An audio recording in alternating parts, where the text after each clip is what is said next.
Hai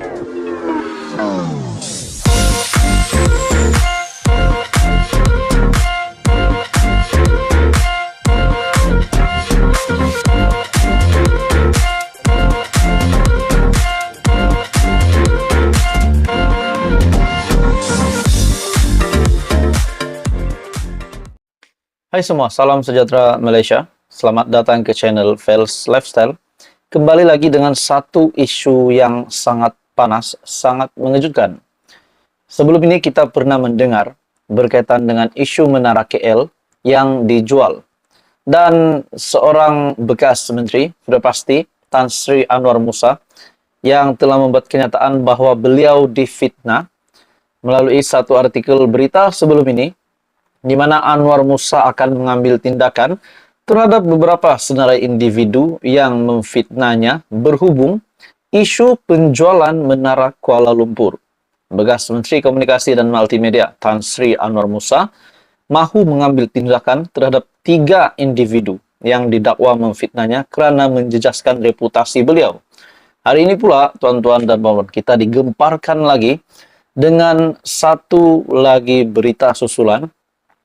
Pengarah didakwa tawar rasuah kepada Anwar Musa berkait ambil ahli Menara Kuala Lumpur.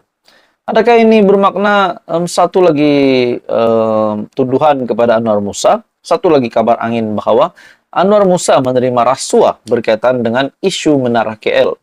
Dalam artikel ini daripada FMT, Abdul Hamid Sheikh Abdul Razak didakwa menawarkan RM500,000 setahun selama 15 tahun untuk menteri ketika itu mempercepatkan proses pengambil alihan.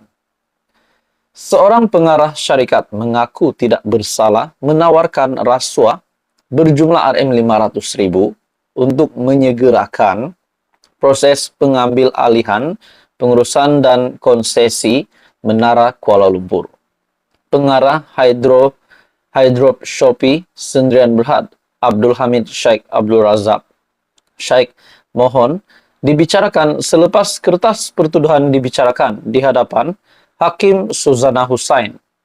Dia didakwa menawarkan rasuah RM500,000 setahun selama 15 tahun kepada Tan Selai untuk faedah bekas Menteri Komunikasi dan Multimedia Anwar Musa bagi mempercepatkan proses pengambil alihan. Kesalahan didakwa dilakukan di pejabat kementerian itu di Putrajaya antara Julai dan Ogos 2022.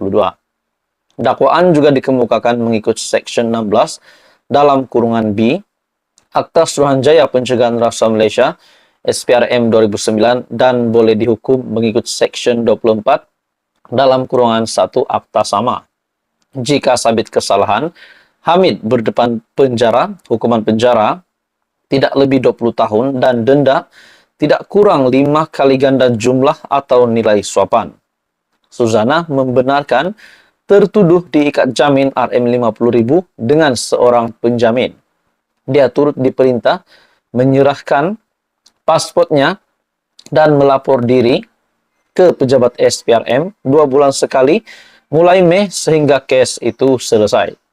Di hadapan Mahkamah Berasingan, Hydroshop Sendirian Berhad didakwa atas kesalahan sama dan Hamid yang mewakili syarikat sebagai pengarah turut mengaku tidak bersalah atas tuduhan itu. Hakim Rozina Ayob membenarkan ikat jamin RM50,000 berasingan dengan syarat sama seperti pertuduhan sebelumnya. Mahkamah menetapkan 2 Jun untuk sebutan kes dan penyerahan dokumen serta mendengar permohonan perbicaraan bersama bagi kedua-dua pertuduhan itu. Bagi saya tuan-tuan dan puan, ini satu pendedahan yang mengejutkan berkaitan dengan isu Menara KL, di mana pengarah didakwa tawar rasuah kepada Anwar Musa berkait ambil ahli Menara Kuala Lumpur. Apa komen Anda? Teruskan bersama di dalam channel ini. Untuk info padu, info hangat, jangan lupa tekan butang like, share, dan subscribe. Hai semua, salam sejahtera Malaysia. Saudara-saudara, tuan-tuan dan puan, kita digemparkan dengan pendedahan terkini daripada SPRM ataupun penangkapan yang paling mengejutkan, serbuan yang membuka mata ramai pihak. Tidak lain dan tidak bukan, pendedahan terkini daripada SPRM adalah berkaitan dengan Op Tropicana. Bagi saya ini satu pendedahan yang mengejutkan ramai, terutamanya kepada Perdana Menteri Datuk Seri Anwar Ibrahim dan kepada semua pemimpin di Malaysia, disebabkan ini adalah satu misi, bagi saya ini adalah misi Perdana Menteri untuk membanteras rasuah di negara kita. Dalam artikel, Op Tropicana buka mata banyak pihak dari Sinar Harian. Suruhanjaya Pencegahan Rasuah Malaysia SPRM melumpuhkan sindiket penipuan pelaburan antarabangsa. Menerusi Op Tropicana ternyata membuka mata banyak pihak, bukan semata-mata memberkas dalang sindiket dikepalai oleh warga UK ataupun United Kingdom, tetapi pada masa sama turut membongkar rangkaian dan individu yang bersekongkol. Oke, saudara-saudara, tuan-tuan dan puan, sebelum saya meneruskan isu yang benar-benar panas ini, saya meminta jasa baik Anda untuk bantu channel ini dengan menekan butang like. Anda dipersilakan untuk share dan tekan butang subscribe. Dalam pendedahan ini, terdapat 5 buah bank utama dalam radar SPRM untuk tindakan siasatan sindiket penipuan tersebut. Pegawai di 5 bank berkenaan berperanan mewujudkan akaun untuk kegunaan sindiket dalam proses pemindahan wang ke luar negara. Pegawai bank itu juga dipercayai akan dirasuah kira-kira RM1.000 bagi setiap akaun bank yang berjaya dibuka tanpa mengikut prosedur. Namun, siasatan tersebut tertumpu kepada individu, bukannya institusi keuangan. SPRM dalam kenyataan pada 18 Mac yang lepas berkata pihaknya akan terus bekerja sama rapat dengan Bank Negara Malaysia dan agensi penguatkuasa lain bagi memerangi sindiket penipuan antarabangsa. Apa yang boleh disimpulkan adalah rangkaian sindiket ini terdapat di beberapa negara, termasuk di Malaysia. Sindiket beroperasi di premis yang dianggap selamat untuk dijadikan boiler room atau pusat panggilan.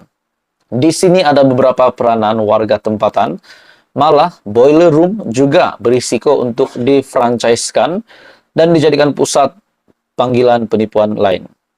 Ia terbukti apabila serbuan kedua SPRM pada 28 Februari yang lalu di sebuah pejabat mewah di ibu negara yang akan dijadikan pusat panggilan oleh sindiket penipuan pelaburan dan mata wang kripto. Ia susulan serbuan boiler room pertama pada 21 Februari dengan kerjasama pelbagai agensi penguat kuasa. Tan Sri Azam Baki, Ketua Pesuruhjaya SPRM berkata, modus operandi sindiket adalah menawarkan portfolio pelaburan tidak wujud menerusi iklan di media sosial, dan ahli sindiket terdiri daripada warga Australia, Britain, Afrika Selatan, serta Filipina.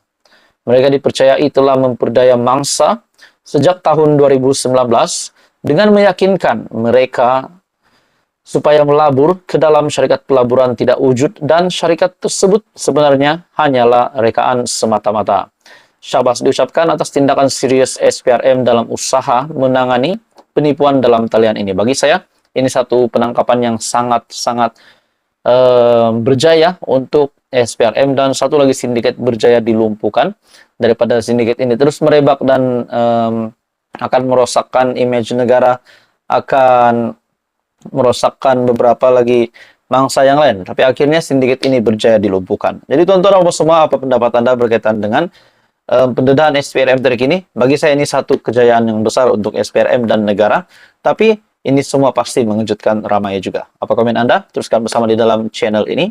Jangan lupa tekan butang like, share, dan subscribe. Info padu, info hangat disediakan di dalam channel ini.